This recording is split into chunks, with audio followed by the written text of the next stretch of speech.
예수님. 즐거운 성경 공부 시간이 돌아왔습니다. 이번 시간에는 인간 존재와 실존을 표현하는 성경의 용어들을 좀 살펴보겠습니다. 인간 존재, 그리고 인간의 실존, 이걸 가리키는 성경의 용어들이 많습니다.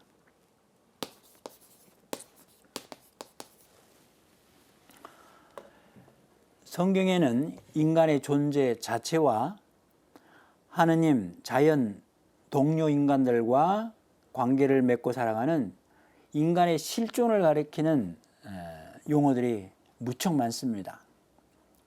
이 용어들을 모두 정확하게 정의하는 일은 아주 쉽지가 않습니다.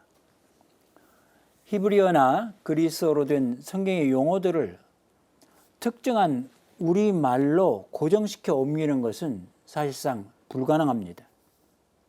또 다른 용어들과 분리시켜 사용하는 것도 어렵습니다. 더불어 구약 성경의 히브리어 용어를 70인역이나 신약 성경의 그리스어 용어로 번역하면서 뉘앙스가 조금씩 달라지는 경우도 있습니다. 이런 점들을 다 함께 고려하면서 나름대로 정리를 해보겠습니다. 첫째, 인간 존재 자체를 가리키는 용어가 여럿이 있습니다. 성경에서 인간의 존재 자체를 가리키는 용어로는 우선 살, 그 다음에 몸, 그리고 마음, 영혼, 영 등이 있습니다. 이 용어들은 인간 존재의 다양한 차원 또는 다양한 측면들을 표현하는 데 사용이 되고 있습니다. 이를 하나하나 살펴보겠습니다. 먼저 살부터 살펴보겠습니다. 구약 성경에서는 살과 몸이 같은 단어로 되어 있습니다. 바사르.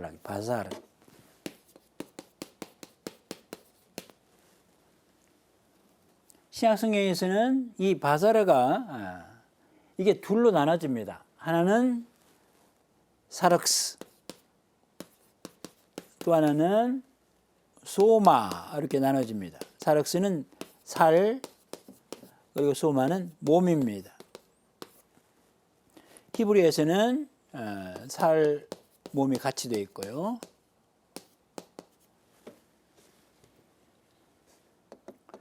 구약 성경에서 바사르는 하나님께는 전혀 사용되지 않고 동물과 인간에게만 사용됩니다.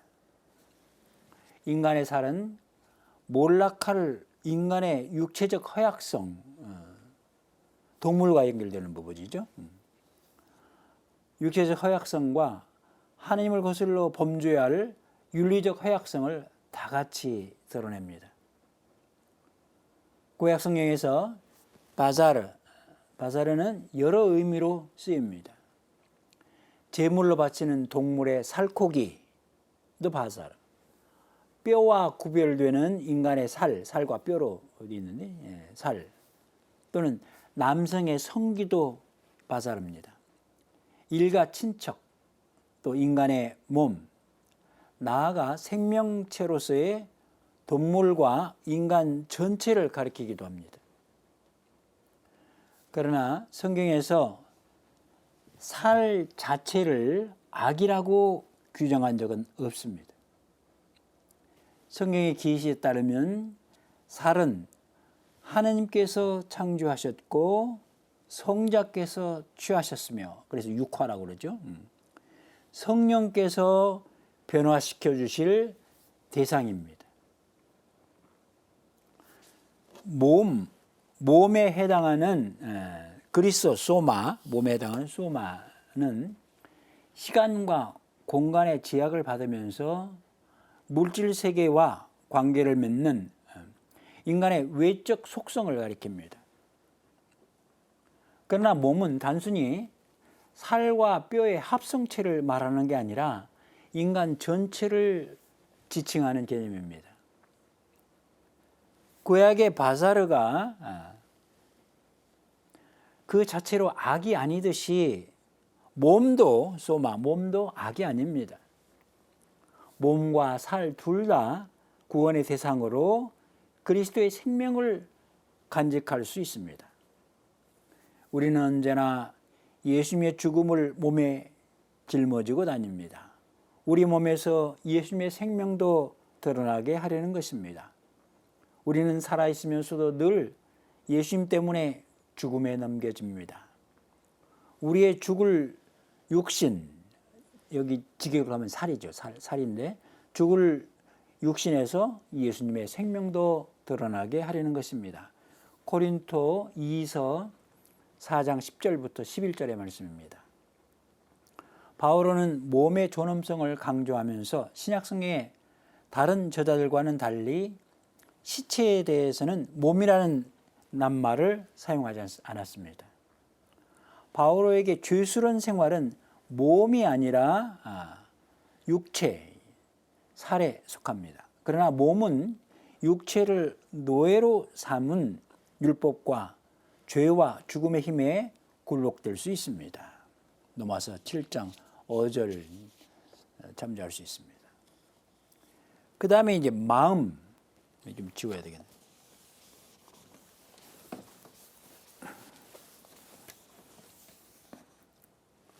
마음.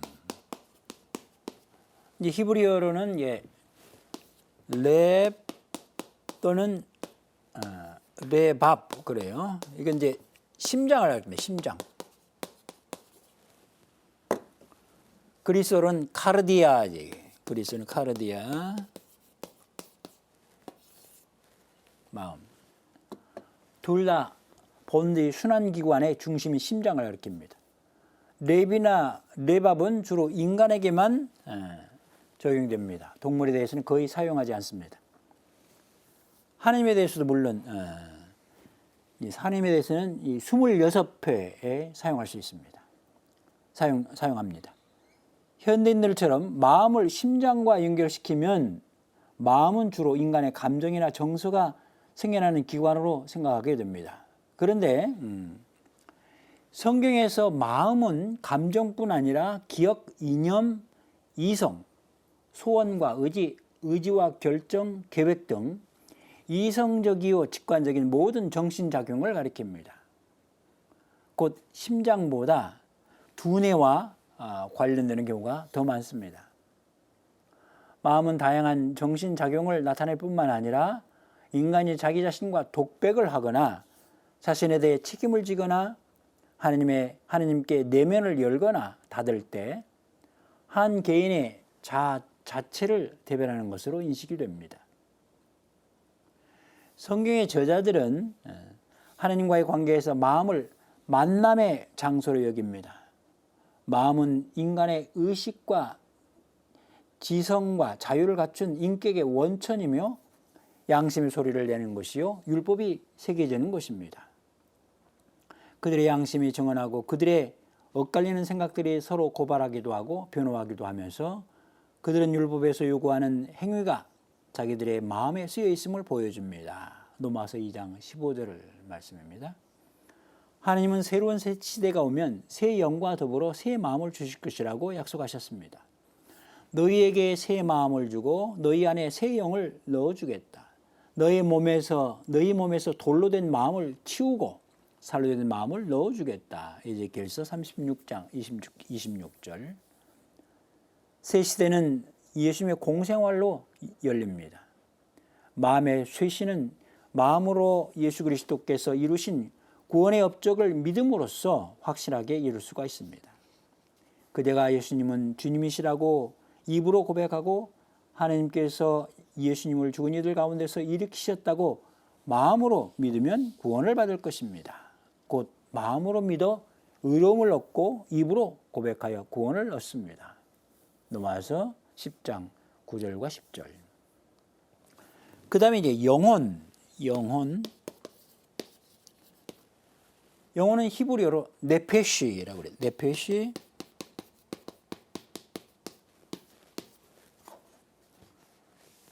그리스어로는 푸시케입니다. 푸시케.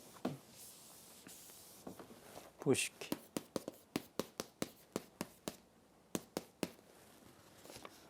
우리 라틴어는 아니마라고 그러죠. 네페시는 본디 목구멍을 뜻하는데 숨, 목숨, 생명, 생령 등으로 옮길 수도 있습니다. 네페시는 갈망하는 인간을 가리킵니다.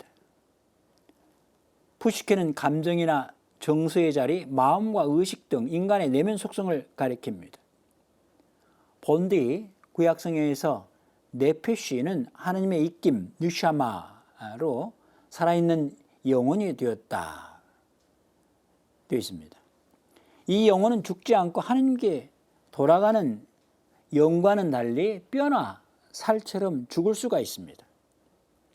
그런데 죽음의 세계 셔올로 내려간 영혼은 하나님의 권능으로 다시 살아납니다.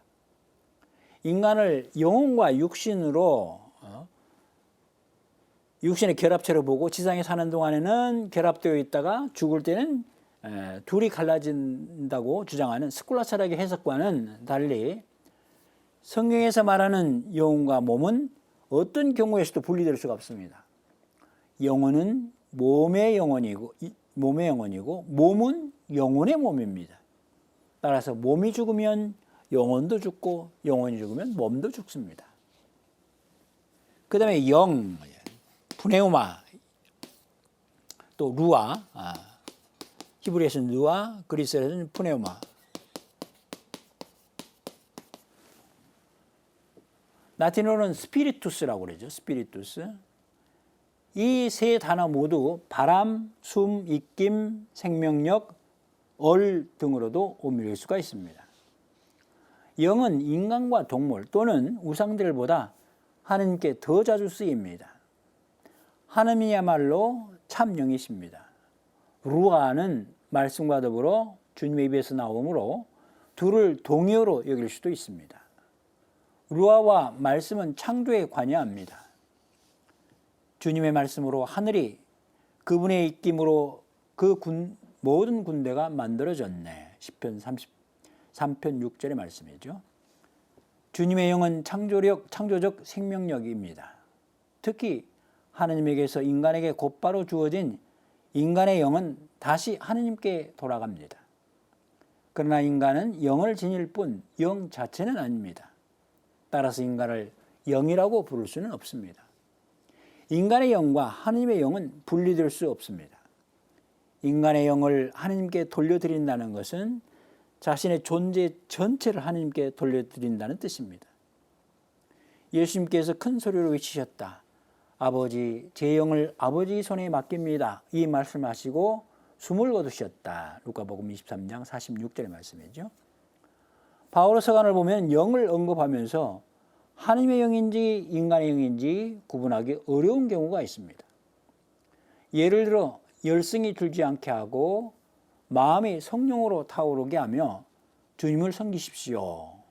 로마서 12장 11절 말씀에서 성령은 누구의 영을 말하는지 분명하지 않습니다. 사실 하나님의 영은 인간의 영에 스며들어 인간을 변화시키면서도 인간의 자유의지를 배제하지 않습니다. 이상 네 가지 개념, 살, 몸, 영혼, 영은 인간을 구성하는 네 가지 요소라기보다는 인간을 바라보는 상이한 관점이나 차원을 가리키는 것으로 보아야 할 것입니다. 그래서 이들 사이에 명확한 구분이 어려운 것입니다.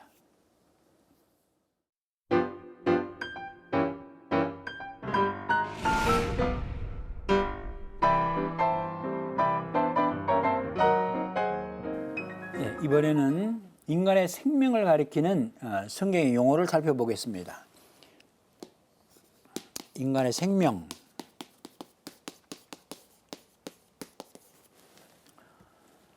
구약 성경에 보면은 생명을 뜻하는 히브리어 단어는 하 또는 복수로 하임.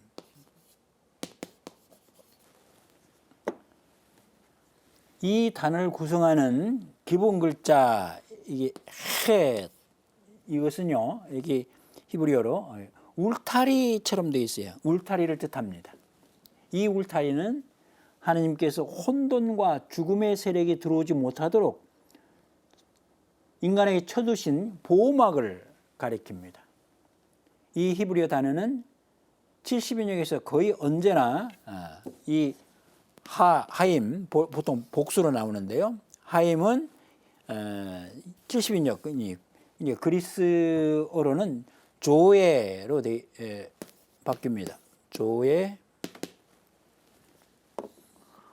70인역에서 생명을 가리키는 또 다른 단어 이제 비오스가 있죠. 비오스. 이 비오스는 주로 생명의 길이 곧 수명을 가리킬 때 쓰입니다. 인간 생명의 구성 요소를 가리키는 용어로 또 숨과 피가 있습니다. 여기서 숨은 영을 뜻하는 루아가 아니라 여기서 이 숨은 호흡을 뜻하는 느샤마입니다. 느샤마. 히브리어로 느샤마 호흡. 이 숨이에요, 숨. 구약 성경 저자들은 인간의 육적 생명이 숨과 피에 있다고 보았습니다. 아마도 사람이 숨을 멈추면 또 피를 너무 많이 흘리면 죽는 것을 보고서 그렇게 생각한 것 같습니다. 느샤마는 곧잘 루아와 병행해서 나옵니다. 당신의 영을 되돌리시고 당신의 입김을 도로 거두시면 모든 육체는 다 죽어가고 사람은 티끌로 돌아간답니다. 욥기 34장 14절부터 15절. 앞에서 살펴보았듯이 인간은 창조될 때 하느님에게서 느샤마를 받았습니다. 하느님의 입김, 숨을 받았습니다. 인간은 호흡으로 생명을 유지하고 호흡을 통해서 자신의 원천이요 보호자이신 하느님과 연결이 됩니다. 따라서 인간은 숨을 쉬는 한 하느님께 감사와 찬양을 드려야 합니다. 목구멍을 뜻하는 네페시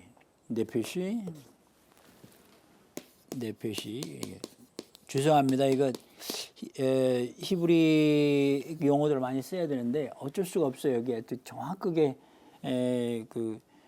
인간 생명을 또는 인간 존재 자체를 규정하는 것이 어렵기 때문에 그렇습니다. 목구멍을 뜻하는 네페시도 느샤마와 간혹 같은 의미로 사용되지만 엄밀하게 말하면은 느샤마가 드나드는 통로라고 할 수가 있습니다. 인간 생명의 또 다른 구성 요소는 피입니다. 현대의학에서 피는 심장에서 나와 온몸에 산소와 영양분을 공급하기 때문에 당연히 심장과 연결이 됩니다. 그러나 성경에서 피는 목숨, 네페시와 연결이 됩니다.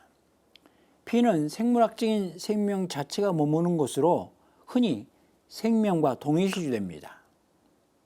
짐승의 피를 먹어서는 안 된다고 하는 이유도 여기에 있습니다.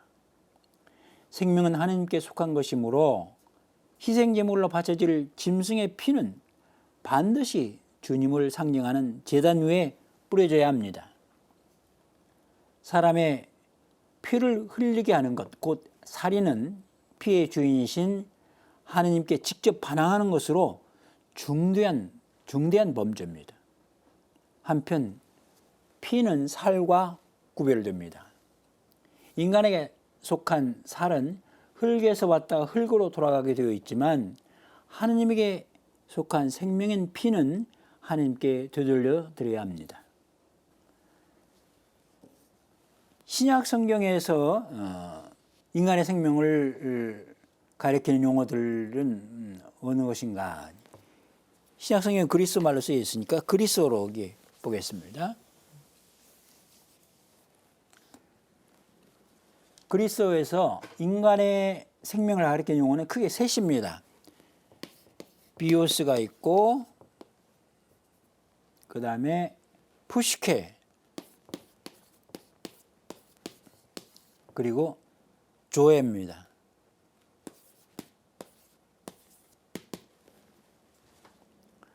우선 비오스는요, 삶의 길이 또는 삶의 자세, 삶의 수단을 가리키므로 신약성경에서는 인생, 루카복음 8장 14절에는 이렇게 옮겼고, 생활, 디모데오 1서 2장 2절, 또는 재산, 마르코복음 12장 44절, 루카복음 8장 43절, 또는 그 유명한 탕제 비유의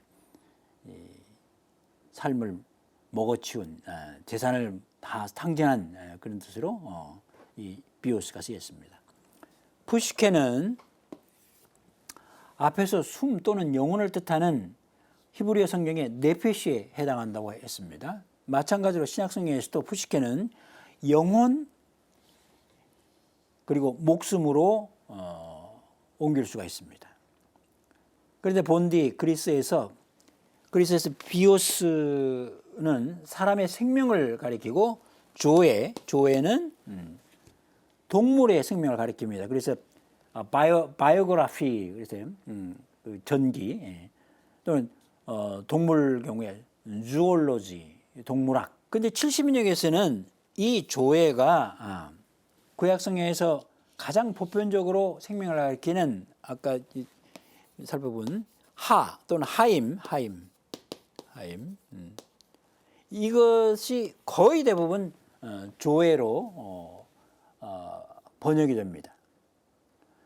그러면서 조에가 이제 원래는 동물을 가리켰는데 이게 하임 인간의 생명 하임을 가리키면서 이게 한 단계 올랐습니다. 좀 품격이 올라가는 것입니다.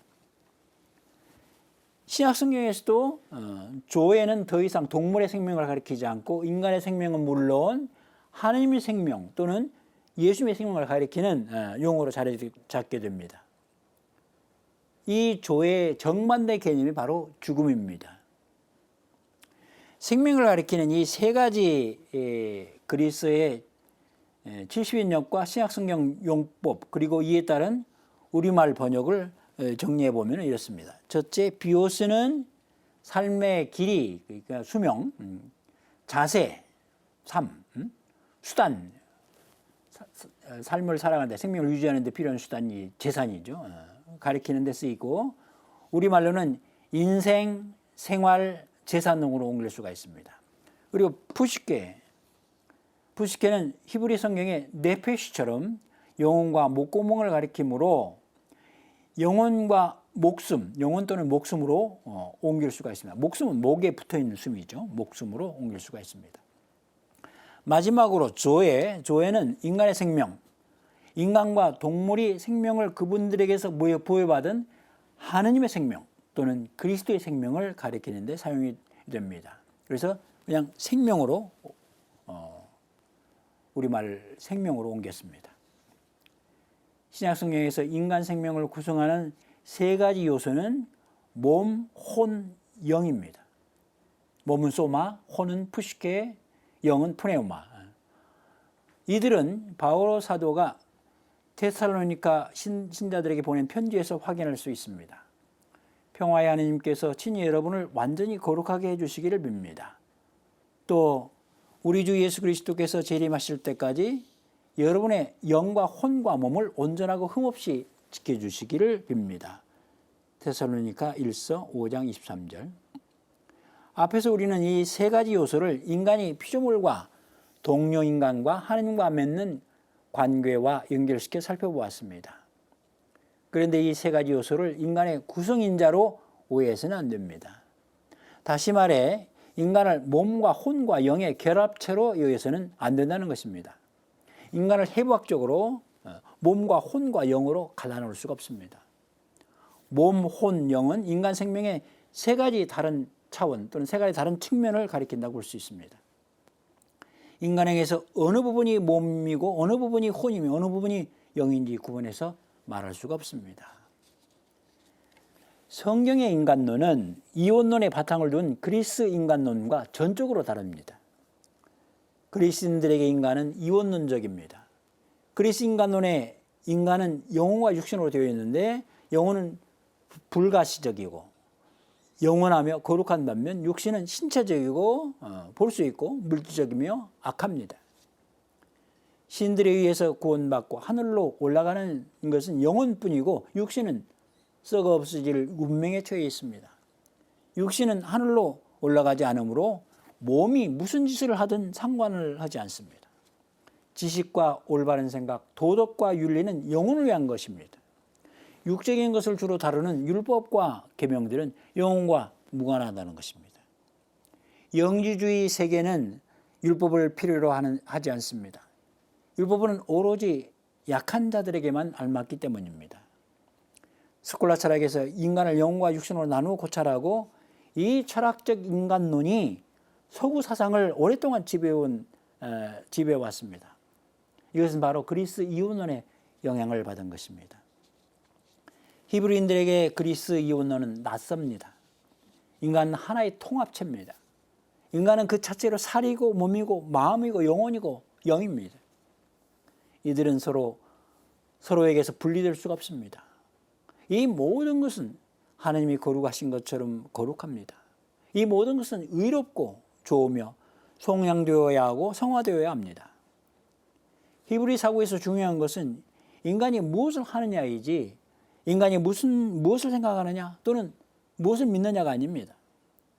단순한 생각과 믿음만으로 인간은 성화되고 구원받았다고 할 수가 없습니다.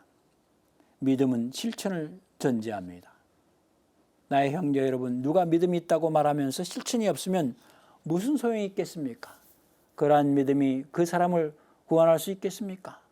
이와 마찬가지로 믿음의 실천이 없으면 그러한 믿음은 죽은 것입니다. 율법의 모든 규정과 지침들은 육신만을 위한 것도 영혼만을 위한 것도 아닌 인간 전체를 위한 것입니다. 인간이 이 지상의 삶을 살아가는 데 필요한 규정과 지침들이지 내세를 위한 것이 아닙니다. 하나님은 현세를 살아가는 인간을 위해 그의 몸과 마음과 영혼을 위한 규정들을 마련해 주심으로써 인간이 창조주 하나님을 어떻게 공경하고 사랑할지, 동료 인간들과 어떻게 사랑의 협력 관계를 유지해야 할지, 피조물들을 어떻게 돌보아야 할지를 깨달은 바를 실천할 수 있게 해주십니다. 하느님은 이 세상 위나 저 너머에 인간의 영혼만 당신을 알아보고 구원받기를 기다리시는 분이 아니라 인간이 지금 이 자리에서 행복하게 살아갈 수 있는 길을 자상하게 제시하시고 이끌어 주시는 아빠 하느님이십니다.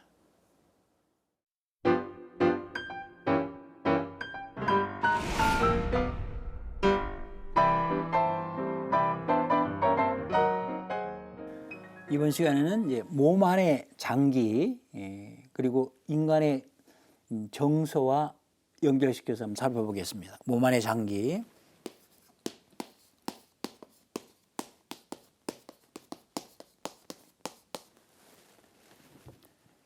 그리고 인간의 정서.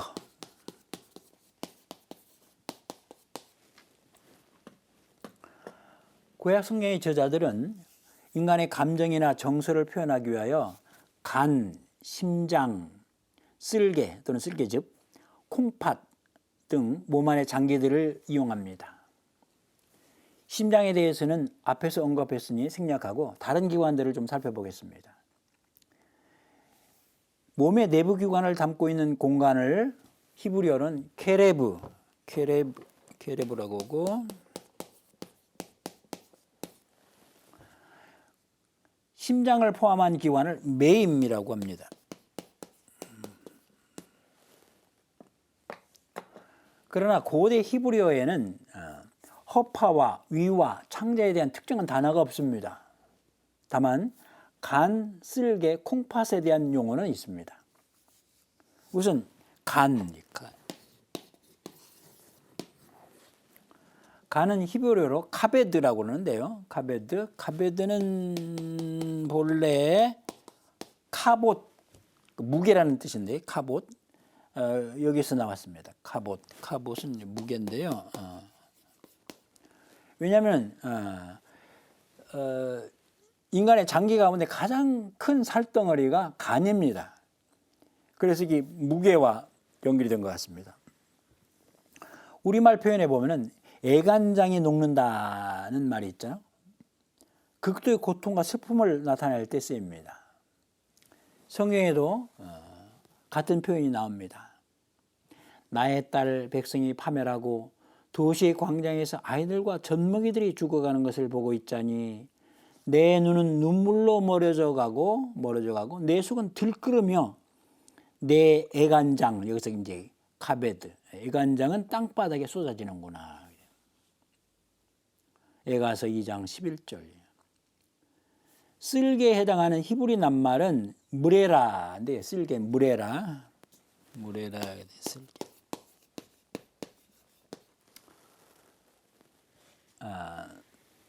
또 쓸개 지금 무로라라고 그러는데요. 둘 다 쓰다라는 동사가 있습니다. 마라에서 이제 쓴물이 나오는 거예요. 마라에서 나왔습니다. 욥은 하느님이 자신을 어떻게 몰아붙이시는지를 이 낱말을 이용해서 묘사합니다. 그분의 화살들은 나를 에워싸고 그분께서는 무자비에게 내 간장, 직역을 하면 콩팥입니다. 내 콩팥을 꿰뚫으시며 내 쓸개를 땅에다 내동댕이 치신다네. 욥기 16장 13절의 말씀입니다. 간장이 화살로 꿰뚫리고 쓸개가 땅바닥에 내동댕이 쳐졌다면 욥의 목숨은 죽은 목숨이나 마찬가지입니다. 콩팥은 둘이므로 히브리에서는 복수형 클라요트로 나옵니다. 클라요트.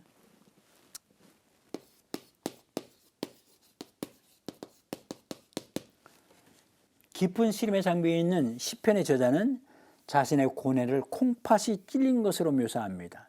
내 심장이 쓴맛을 내고 내 콩팥이 날카롭게 찔렸습니다.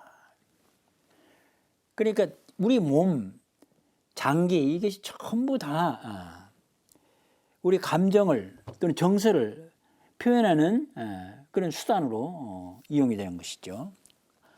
몹시 구체적입니다. 그 다음에 이제 몸 밖의 사지,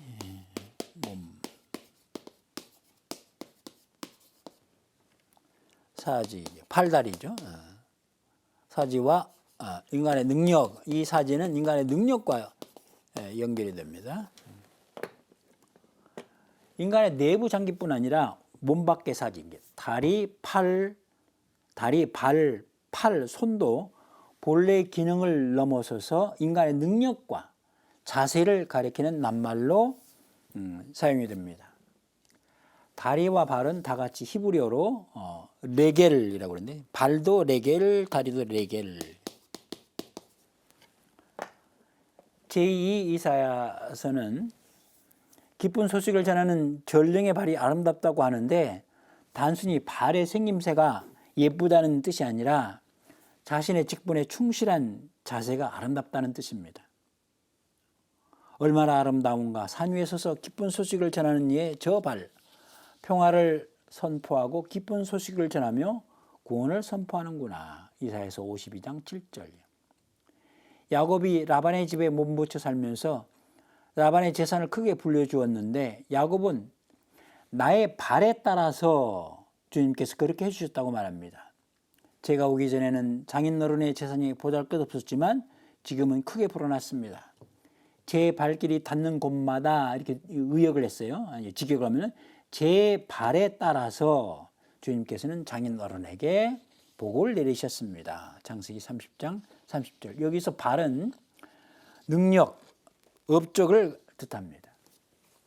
그 다음에 팔에 해당하는 히브리어는 주루아인데요. 주루아. 이 팔도 능력, 힘을 뜻합니다. 모압의 뿔이 잘리고 그의 팔이 부러졌다. 예레미야서 48장 25절. 여기서 팔이 부러졌다는 것은 전투력을 상실했다는 뜻입니다. 하느님의 팔은 힘이 세고 거룩합니다. 그분의 팔에 비해 살로 된 인간의 팔은 무력합니다. 그 다음에 손은 지체들 가운데 가장 많이 언급됩니다. 손에 해당하는 히브리어는 야드라고 그래요. 야드. 손은 야드. 팔 주로 와. 레겔은 이제 발.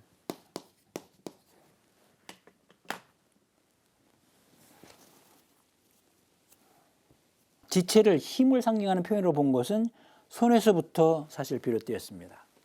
인간은 직립하면서 다른 동물들을 능가하는 힘이 생겼죠. 손을 활용할 수 있었기 때문에 그렇습니다. 네가 거느린 군사들이 너무 많아 내가 미디안을 너희 손에 넘겨줄 수가 없다. 이스라엘이 나를 제쳐놓고 내 손으로 승리하였다 하고 자랑할까 염려된다. 판관기 7장 2절의 말씀. 하나님의 권능에 의지하지 않고 자신의 힘만을 믿는 자는 망합니다. 하나님의 손은 전능하시고 그리스도의 손도 전능하십니다. 안식일의 고향 회당에서 가르치시는 그리스도를 보고 사람들은 그분의 설교와 놀라운 능력에 감탄하면서 이렇게 말합니다. 저 사람이 어디서 저 모든 것을 얻었을까? 저런 지혜를 어디서 받았을까? 그의 손에서 저런 기적들이 일어나다니. 마르코복음 6장 2절의 말씀입니다. 하나님의 손이 사람과 함께 있으면 그 사람 역시 탁월한 능력을 발휘할 수가 있습니다. 누가복음 1장 66절. 초대교회에서 사도들은 손을 얻는 동작, 곧 안수를 통해 하느님의 영을 전달했습니다. 손가락에 해당하는 히브리어는 에츠바입니다. 손가락, 에츠바. 근데 우리 말로는 손가락, 발가락이 다르잖아요. 근데 여기 발가락도 에츠바입니다. 손가락은 힘, 재주, 솜씨를 가리킵니다. 가드의 거인은 손가락과 발가락 수가 각각의 손과 발에 6개씩이니까 모두 24가락이었습니다.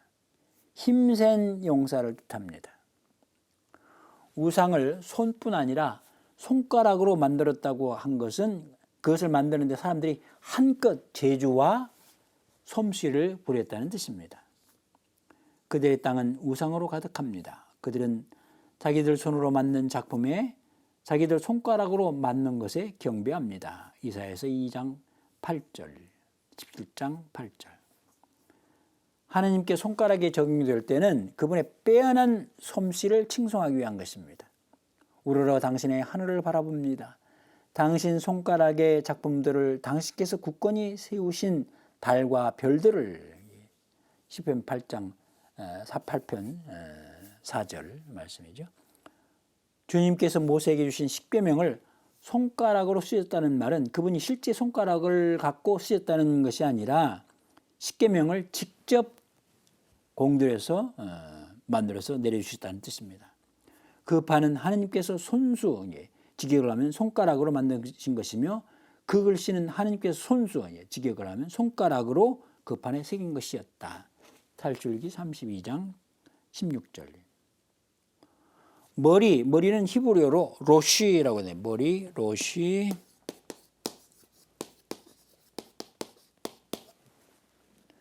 그리스어로는 케팔레라고 합니다. 케팔레.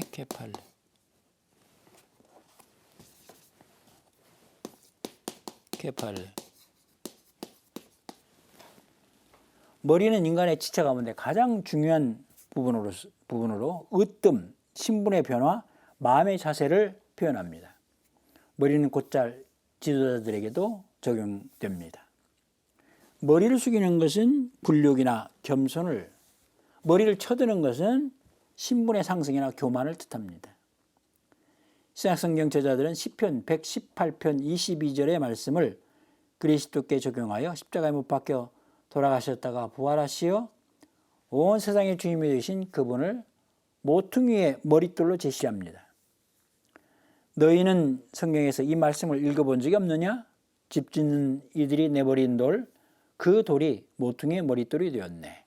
이는 주님께서 이루신 일 우리 눈에 놀랍기만 하네. 마태복음 21장 42절 또 병행 구절들 참조하시기 바랍니다.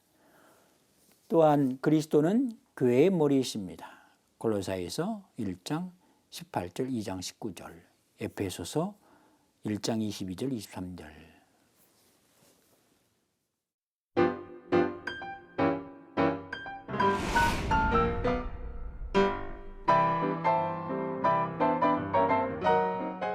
인간의 몸 가운데 가장 중요한 얼굴에 대해서 살펴보겠습니다. 얼굴을 통한 하느님과의 관계,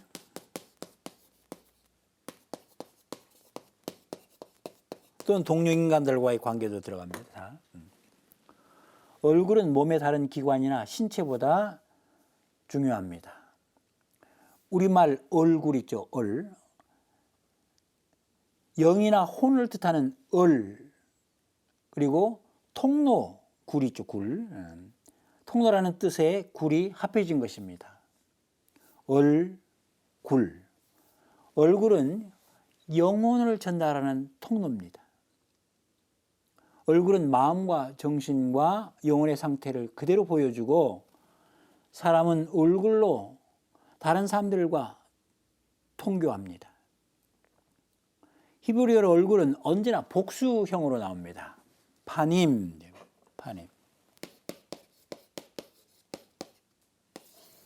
복수형이. 인간이 혼자 살 수 없고 늘 얼굴을 마주 보면서 다른 사람들과 더불어 살아야 하기 때문일 것입니다. 그리스어로는 프로소폰이라고 그래요. 프로소폰.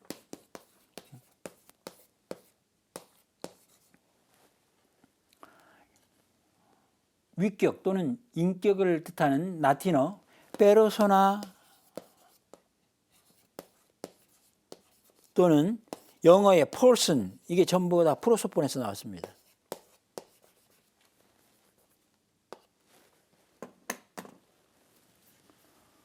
얼굴은 내면을 반사하는 거울입니다. 인간은 얼굴에 희노애락의 모든 감정을 드러냅니다. 사람의 마음은 그의 얼굴을 좋게도 나쁘게도 바꿔놓는다. 행복에 쌓인 마음의 기운은 밝은 얼굴에 나타난다. 집회서 13장 25절부터 26절의 말씀입니다.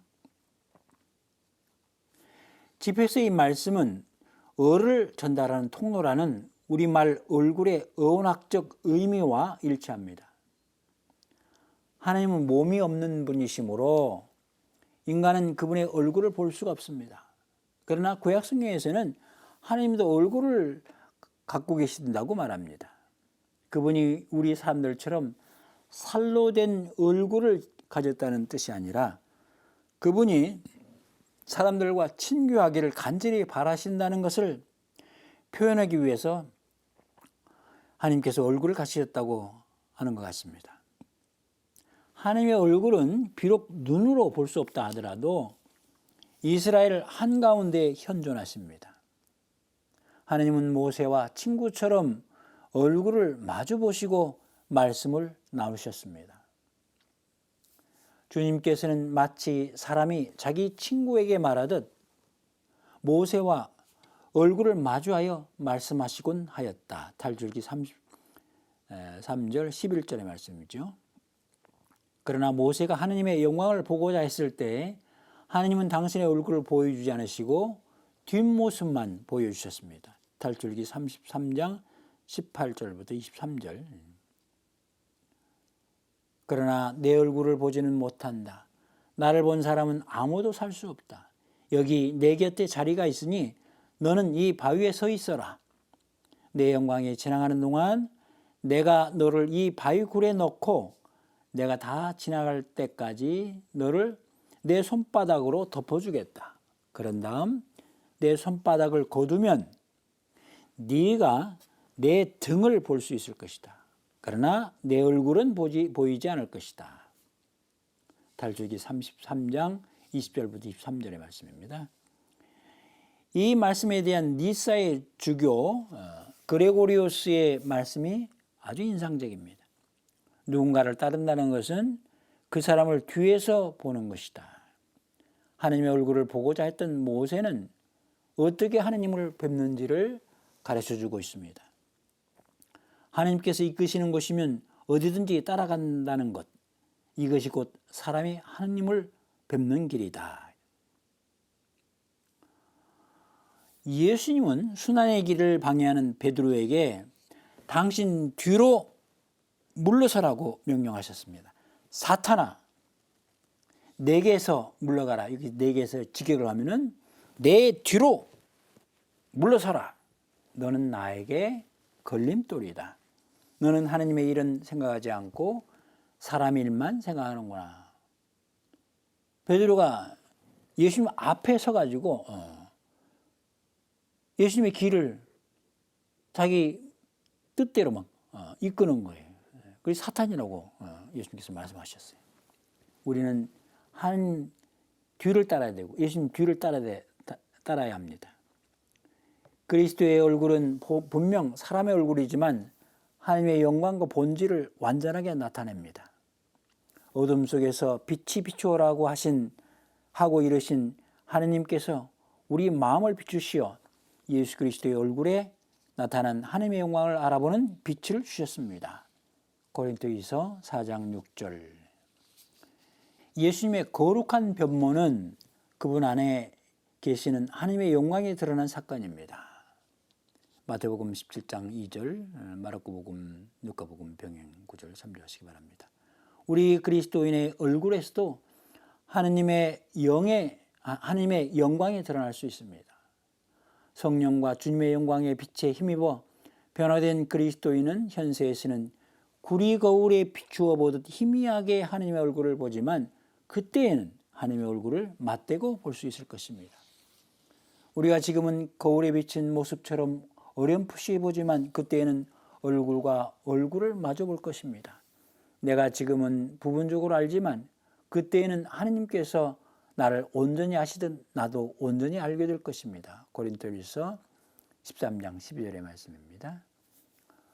얼굴에는 우리 인간이 사물을 인식할 때 절대적으로 필요한 여러 감각기관, 눈, 입, 귀, 코가 있습니다.